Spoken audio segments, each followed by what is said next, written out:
السلام علیکم ورحمۃ اللہ۔ اعوذ باللہ من الشیطان الرجیم، بسم اللہ الرحمن الرحیم۔ آج کی آیت سورہ فاتحہ آیت نمبر 3۔ اللہ سبحانہ و تعالیٰ نے ارشاد فرمایا مالک یوم الدین، یعنی کہ بدلے کے دن کا، یعنی قیامت کا مالک ہے۔ آج بڑے بڑے حکمران اپنی طاقت پر گھمنڈ کرتے ہیں، کوئی ایٹم بم پر نازاں ہے، کوئی اپنی معیشت کے حجم پر، کوئی اپنی فوجوں کے انبار پر، لیکن یہ سب چند دن کی کہانیاں ہیں۔ تاریخی گرد میں یہ سب تاج و تخت دفن ہو جائیں گے اور قیامت والے دن صرف اور صرف اللہ سبحانہ و تعالی ہی کی بادشاہت گونجے گی۔ ظالم طاقتیں آج معصوموں کا خون بہا رہی ہیں۔ فلسطین، کشمیر اور شام کے مظلوم چیخ رہے ہیں، لیکن عالمی عدالتیں اندھی بنی ہوئی ہیں، اقوام متحدہ بہری ہو چکی ہے۔ یہ آیت اعلان کرتی ہے کہ انصاف صرف اللہ سبحانہ و تعالی کے دربار میں ہوگا۔ وہاں نہ کوئی اسرائیل کی پشت پر کھڑا ہوگا، نہ کوئی امریکہ کی وکالت کرے گا، اور نہ کوئی طاقتور کی ڈھال بنے گا۔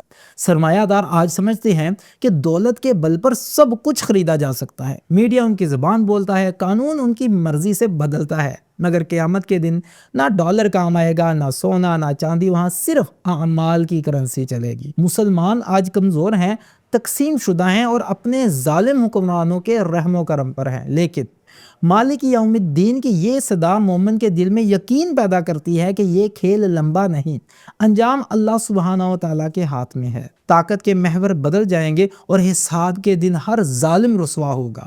یہ آیت صرف ڈراوا نہیں بلکہ تسلی بھی ہے، مظلوم کے لیے پیغام ہے کہ تمہاری خاموش چیخیں رائیگاں نہیں جاتی۔ رب کے ہاں ایک دن مقرر ہے جہاں انصاف پورا ہوگا اور جہاں کوئی بھی حق دبا نہ سکے گا۔ لہٰذا ہمیں چاہیے کہ ہم اس حقیقت کو سمجھیں کہ دنیا کی سیاست اور معیشت کے فریب میں مت پڑے۔ اصل بادشاہت صرف اللہ سبحانہ و تعالیٰ کی ہے۔ ظلم دیکھ کر مایوس نہ ہو، حساب کا دن قریب ہے۔ اپنے اعمال کی تیاری کرو، کیونکہ وہاں کوئی وکیل، کوئی طاقت تمہیں بچا نہیں سکے گی۔ امت کے زوال پر غمگین ضرور ہو، مگر یقین رکھو کہ اصل فیصلہ اللہ سبحانہ و تعالیٰ کے دربار میں ہوگا۔ اے اللہ، ہمیں ظالموں کے زمرے میں نہ لکھنا، مظلوموں کی دعاؤں کا حصہ بنانا۔ یوم الدین کے دن ہمیں اپنی رحمت کے سائے میں رکھنا اور اپنے عدل کے دن ہماری خطاؤں کو معاف فرما دینا۔ آمین یا رب العالمین۔